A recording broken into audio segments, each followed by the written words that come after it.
Friend, India GK master में आपका स्वागत है। जैसे कि आप जान रहे हैं कि लाइब्रेरियन की जो बहाली आ रही है, उन्हीं को देखते हुए मैं आप लोगों के लिए डेली प्रश्न लेकर के आता हूं। जैसे कि आप इस बुक में देख सकते हैं 7500 प्लस प्रश्न का मैं सीरीज लेकर के आया हूं। जैसे कि इसमें देख सकते हैं वस्तुनिध पुस्तकालय एवं सूचना विज्ञान, जितने भी इस बुक में प्रश्न दिया हुआ है लाइब्रेरियन से संबंधित, मैं आप लोगों के लिए डेली 50 प्रश्न देता हूँ। अभी तक हम लोग क्लास 3 तक कर चुके हैं। आज हम लोग क्लास 4 देखेंगे। कितना? तो क्लास 4 आज हम लोग देखेंगे। यह बुक बहुत महत्वपूर्ण हो जाती है लाइब्रेरियन को, जो वैकेंसी जो आ रही है वो उसके लिए यह बुक बहुत महत्वपूर्ण हो जाती है। जैसे कि आप इस बुक में देख सकते हैं डॉक्टर अमित किशोर के द्वारा लिखी गई यह पुस्तक है, मोस्ट इंपॉर्टेंट हो जाती है। यहाँ से प्रश्न बन करके आएगा। आप हमारे चैनल पर नए हैं तो चैनल को लाइक, सब्सक्राइब और शेयर जरूर कर दीजिएगा। 50 का हम डेली क्वेश्चन आप लोगों के देते हैं। अभी तक हम लोग 150 प्रश्न देख चुके हैं। चलिए आज हम लोग 151वां प्रश्न से लेकर के 200 प्रश्न तक देखेंगे। चलिए आप हमारे चैनल पे बने रहिएगा। हाँ, और आप लोगों को मांग था कि पीडीएफ सर दे दीजिएगा। मैं आप लोगों को पीडीएफ डिस्क्रिप्शन में दे दिए हैं। जा करके हमारे चैनल पे डिस्क्रिप्शन में जा करके पीडीएफ डाउनलोड कर लीजिएगा। वहाँ पे आप लोगों को पीडीएफ 100 क्वेश्चन का प्राप्त हो जाएगा। चलिए हमारे चैनल पे आप बने रहें। हमारे चैनल को लाइक, सब्सक्राइब और शेयर जरूर कर दीजिएगा। चलिए आज हम लोग 151वां प्रश्न देखते हैं। चलिए हम लोग आज 151वां प्रश्न देखते हैं। कल हम लोग 150 प्रश्न देख चुके थे। आज हम लोग 151वां प्रश्न देखते हैं। चलिए क्या कह रहा है 151वां प्रश्न? कह रहा है कि इंपीरियल लाइब्रेरी के पहले लाइब्रेरियन कौन थे? कह रहा है इंपीरियल लाइब्रेरी के पहले लाइब्रेरियन कौन थे? चलिए इसका आंसर देख लीजिएगा कौन हो जाएगा। तो इसका आंसर ए हो जाएगा, जोहन मैकफार्लेन। क्या हो जाएगा? तो जोहन मैकफार्लेन हो जाएगा इसका आंसर। चलिए 152वां प्रश्न देख लेते हैं क्या कह रहा है। कह रहा भारत सरकार ने किस अधिनियम के तहत इंपीरियल लाइब्रेरी ऑफ इंडिया के नाम बदल करके राष्ट्रीय पुस्तकालय कर दिया गया? प्रश्न क्या है 152वां? भारत सरकार ने किस अधिनियम के तहत इंपीरियल लाइब्रेरी ऑफ इंडिया का नाम बदलकर राष्ट्रीय पुस्तकालय कर दिया है? चलिए इसका आंसर हो जाएगा सी। क्या हो जाएगा? इसका आंसर हो जाएगा सी। देखिए यहाँ पे imperial library change of name 1948, यानी 1948 मतलब 1948 ईस्वी में, याद रखिएगा क्या है। तो यहाँ पे देख लीजिएगा imperial library change of name act, यहाँ पे 1948 देख लीजिएगा। चलिए आगे क्या कह रहा है। 153वां प्रश्न है, राष्ट्रीय पुस्तकालय के प्रथम पुस्तकालय अध्यक्ष कौन थे? राष्ट्रीय पुस्तकालय के प्रथम पुस्तकालय अध्यक्ष कौन थे? इसका आंसर हो जाएगा डी। कौन हो जाएगा? BS केशवानंद। क्या हो जाएगा? तो BS केशवान हो जाएगा। BS केशवान इसका आंसर हो जाएगा। प्रश्न आपसे पूछा जाएगा कि राष्ट्रीय पुस्तकालय के प्रथम पुस्तकालय अध्यक्ष कौन थे, तो याद रखिएगा BS केशवान हो जाएगा।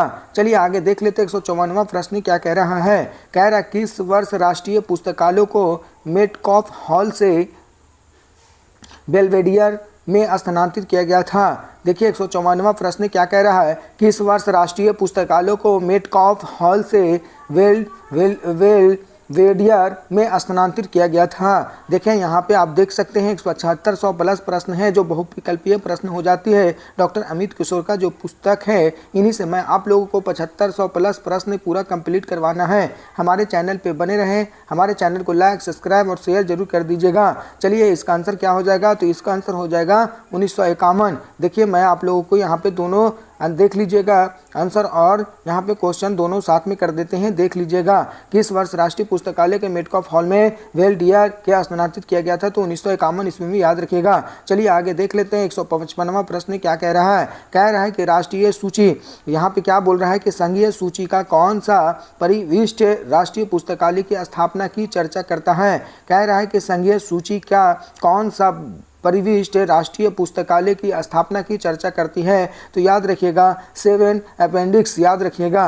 चलिए आगे 156वां प्रश्न क्या कह रहा है। आप लोग का मांग था कि सर पीडीएफ दे दीजिएगा। मैं आप लोगों को डिस्क्रिप्शन में पीडीएफ दे दिया हूँ। आप तीनों जा करके क्लास में, यानी किसी भी क्लास में जा करके हमारे पीडीएफ को डाउनलोड कर लीजिएगा।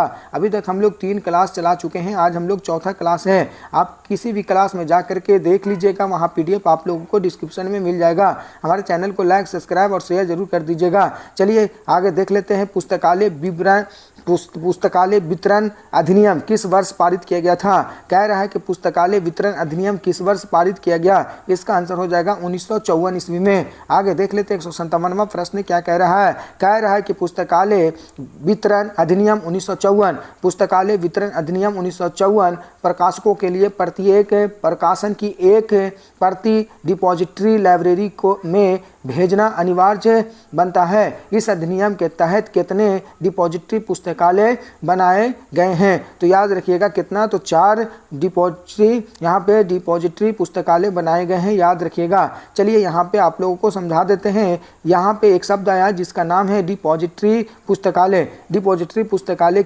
किसको कहेंगे? तो डिपॉजिटरी पुस्तकालय हम उन्हें कहेंगे जो सरकार के द्वारा जो प्रकाशित किया जाता है, जैसे कानून की और बहुत सारे जैसे पेपर हो जाएगा, यानी जितने भी लाइब्रेरी में दिया हुआ चीज़ को सरकार के द्वारा प्रकाशित किया जाता है, लागू किया जाता है, उसी को डिपॉजिटरी पुस्तकालय कहा जाता है, याद रखिएगा। आपसे पूछा जाएगा प्रश्न कि पुस्तकालय वितरण अधिनियम कब प्रकाशित हुआ था? तो 1954 ईस्वी में जो प्रकाशित हुआ था उसमें यहाँ पे देख सकते हैं डिपॉजिटरी पुस्तकालय बनाए गए थे। कितना? तो 4, याद रखिएगा।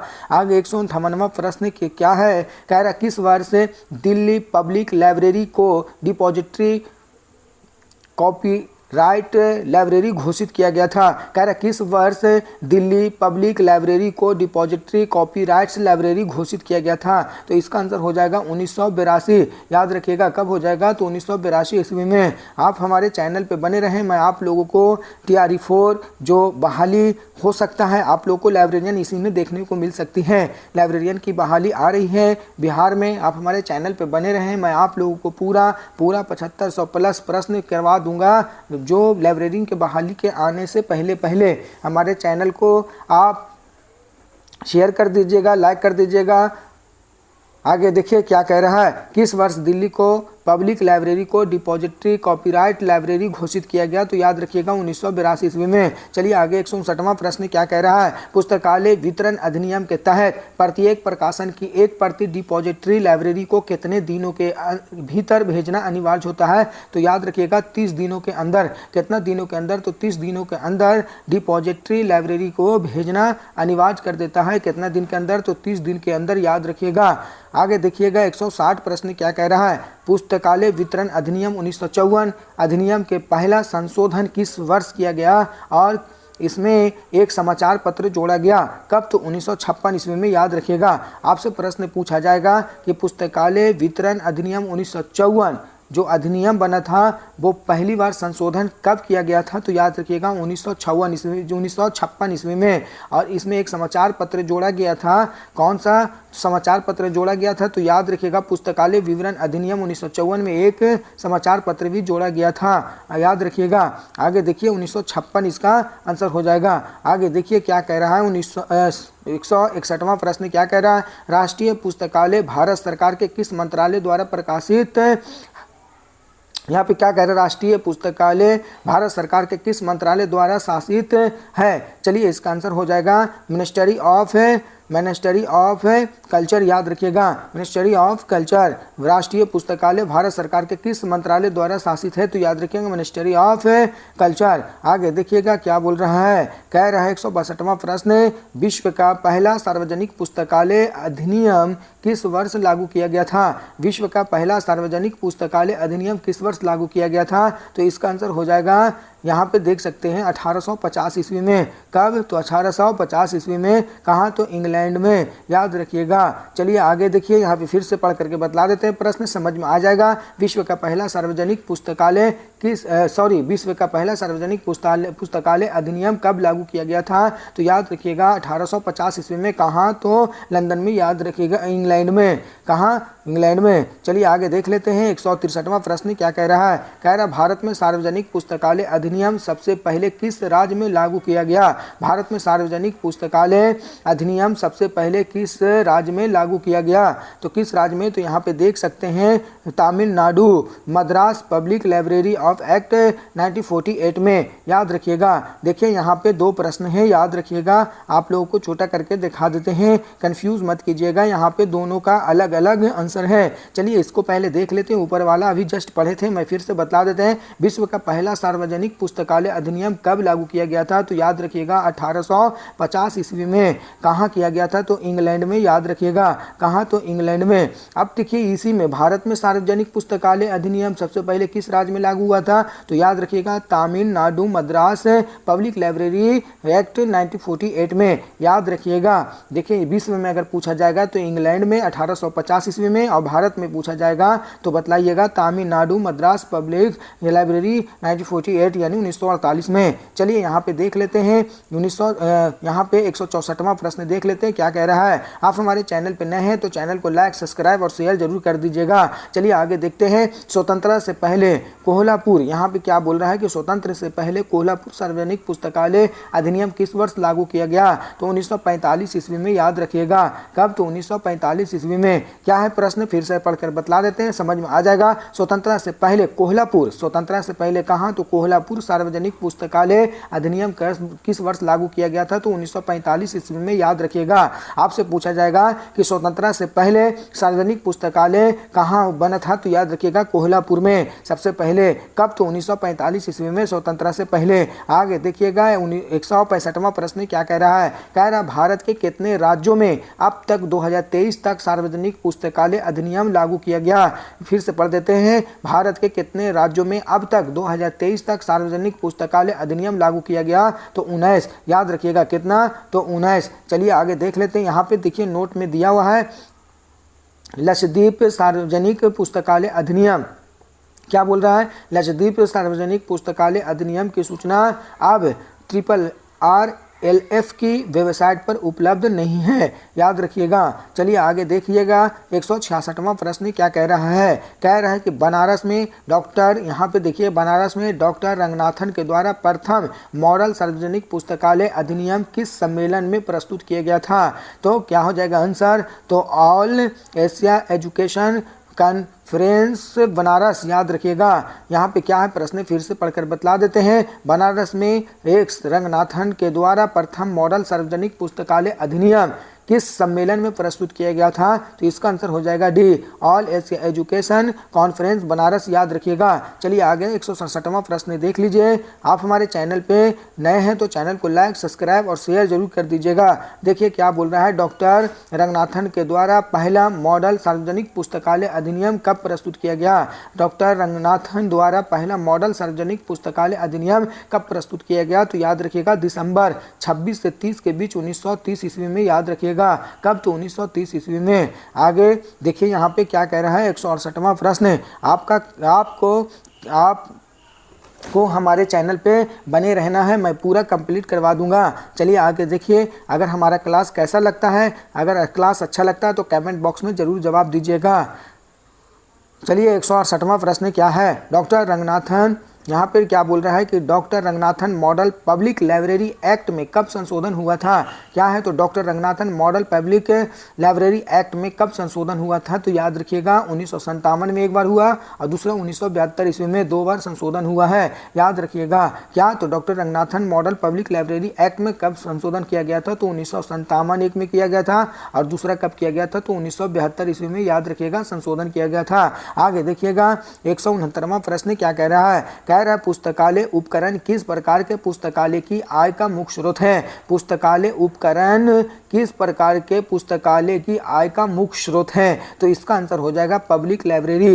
यानी कहने का मतलब है कि पब्लिक जो लाइब्रेरी है उसमें पुस्तकालय की आय का मुख्य स्रोत माना जाता है। किसको? तो पब्लिक लाइब्रेरी को। याद रखिएगा। आपको क्लास कैसा लगता है हमारे कमेंट बॉक्स में ज़रूर जवाब दीजिएगा। अगर आपको इसी तरह क्लास चाहिए तो कमेंट बॉक्स में ज़रूर जवाब दीजिएगा। मैं आप लोगों को पूरा कंप्लीट करवा दूंगा। चलिए, आपका प्यार ही मेरा बहुत काफ़ी है मोटिवेट के लिए। चलिए आगे देखते हैं, भारत का राष्ट्रीय पुस्तकालय कहाँ स्थित है। क्या बोल रहा है कि भारत का राष्ट्रीय पुस्तकालय कहाँ स्थित है, तो याद रखिएगा कोलकाता में। कहाँ, तो कोलकाता में। मोस्ट इंपॉर्टेंट है, BBI है, यहाँ से प्रश्न देखने को मिल सकता है। अगर आप 7500 प्लस प्रश्न पूरा कर लेते हैं तो आने वाले जो लाइब्रेरियन की बहाली है उसमें किसी तरह से दिक्कत और परेशानी नहीं होगा, ये मेरा वादा है। चलिए आगे देख लेते हैं, भारत का राष्ट्रीय पुस्तकालय कहाँ स्थित है, तो कोलकाता में। आगे देखिए 171वां प्रश्न क्या कह रहा है, राष्ट्रीय पुस्तकालय का प्रमुख कौन होता है। बहुत अच्छा प्रश्न है, राष्ट्रीय पुस्तकालय का प्रमुख कौन होता है। चलिए इसका आंसर देख लेते हैं, तो इसका आंसर क्या हो जाएगा, तो डायरेक्टर जनरल होता है, याद रखिएगा।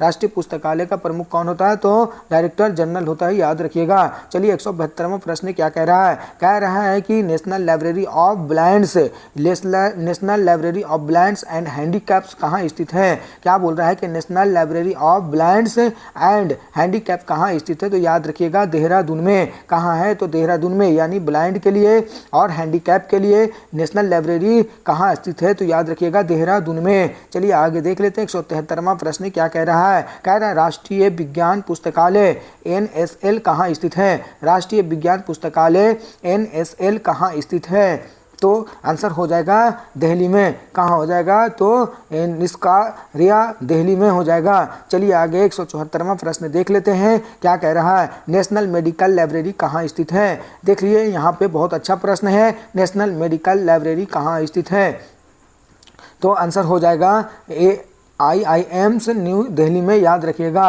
कहाँ है, तो AIIMS नेम यहाँ पे हो जाएगा न्यू दिल्ली में। चलिए आगे देख लेते हैं, 175वां प्रश्न क्या कह रहा है, संसाधन साझाकरण रिसोर्स शेयरिंग में शामिल नहीं है। क्या हो जाएगा, तो रेडर। क्या हो जाएगा, तो रीडर हो जाएगा। रीडर के मतलब होता है, क्या होता है रीडर के मतलब, तो पाठक होता है, याद रखिएगा। रीडर के मतलब पाठक होता है, तो इसका आंसर क्या हो जाएगा, रीडर हो जाएगा। संसाधन साझाकार रिसोर्स में शामिल नहीं है, तो रीडर नहीं है, जिसको रीडर को बोलते हैं पाठक, याद रखिएगा। आपको मैं सोलो इसलिए बतला दे रहे हैं ताकि आप लोगों को पूरा समझ में आ जाए। अगर आप लोग बोलिएगा तो जल्दी भी बतला सकते हैं, लेकिन बहुत सारा कमेंट बॉक्स में आया था कि सर थोड़ा सा सोलो बतलाइएगा, इसलिए मैं आप लोगों को यहाँ पे सोलो बतला रहे हैं। आपको क्लास कैसा लगता है हमारे चैनल पे जरूर कमेंट बॉक्स कीजिएगा, कमेंट बॉक्स में जरूर जवाब दीजिएगा। चलिए हमारे चैनल पे आप नए हैं तो चैनल को लाइक, सब्सक्राइब और शेयर जरूर कर दीजिएगा। चलिए आगे 176वां प्रश्न देख लेते हैं, संसाधन साझाकरण में क्या शामिल होता है। संसाधन साझाकरण में क्या शामिल होता है, तो याद रखिएगा इसका आंसर हो जाएगा D, sharing of all resource and staff, यानी sharing of all resource and staff, याद रखिएगा। चलिए 177वां प्रश्न क्या है, भारत में पहली सार्वजनिक पुस्तकालय प्रणाली किसके द्वारा विकसित की गई। भारत में पहली सार्वजनिक पुस्तकालय प्रणाली किसके द्वारा शुरू की गई थी, तो याद रखिएगा सियावजी राव गायकवाड़ थर्ड, याद रखिएगा। चलिए आगे 178वां प्रश्न क्या कह रहा है, WN बोर्डेन के प्रयास से पहली भारतीय पुस्तकालय विज्ञान पत्रिका लाइब्रेरी मिसलेनी कब प्रकाशित हुआ था, तो याद रखिएगा 1912 ईस्वी में। क्या, तो 1912 ईस्वी में। चलिए यहाँ पे देख लेते हैं 179वां प्रश्न क्या कह रहा है, इनमें से कौन सा डिपॉजिटरी लाइब्रेरी नहीं है। इनमें से कौन सा डिपॉजिटरी लाइब्रेरी नहीं है, नहीं के बारे में पूछा है, तो आंसर हो जाएगा Khudabakhsh oriental public library Patna. आपसे प्रश्न अगर पूछ लेगा कि खुदाबख्श ओरिएंटल पब्लिक लाइब्रेरी कहाँ स्थित है, तो याद रखिएगा कहाँ, तो पटना में स्थित है। चलिए आगे देख लेते हैं, एक जवाब आपको कमेंट बॉक्स में जरूर देना है, डिपॉजिटरी लाइब्रेरी किसको कहते हैं, कमेंट बॉक्स में जवाब दीजिएगा। चलिए आगे देखते हैं 180वां प्रश्न क्या कह रहा है, राजा राम मोहन राय लाइब्रेरी फाउंडेशन की स्थापना किस वर्ष की हुई थी। राजा राम मोहन राय लाइब्रेरी फाउंडेशन की स्थापना किस वर्ष हुई थी, इसका आंसर हो जाएगा, क्या हो जाएगा, तो 22 मई 1972 ईस्वी को, याद रखिएगा 22 मई 1972 ईस्वी को। यहाँ पे प्रश्न को देख लीजिएगा, दोनों साथ में कर दिए हैं। क्या है, तो राजा राम मोहन राय लाइब्रेरी फाउंडेशन की स्थापना किस वर्ष हुआ था, 22 मई 1972 ईस्वी को। चलिए आगे देख लेते हैं 181वां प्रश्न क्या कह रहा है, कह रहा है राजा राम मोहन राय लाइब्रेरी फाउंडेशन का केंद्रीय कार्यालय कहाँ स्थित है। राजा राम मोहन राय लाइब्रेरी फाउंडेशन का केंद्रीय कार्यालय कहाँ स्थित है, तो याद रखिएगा सॉल्ट लेक कोलकाता में। कहाँ? तो सॉल्ट लेक कोलकाता में, याद रखिएगा। आगे देखिए 182वां प्रश्न क्या है?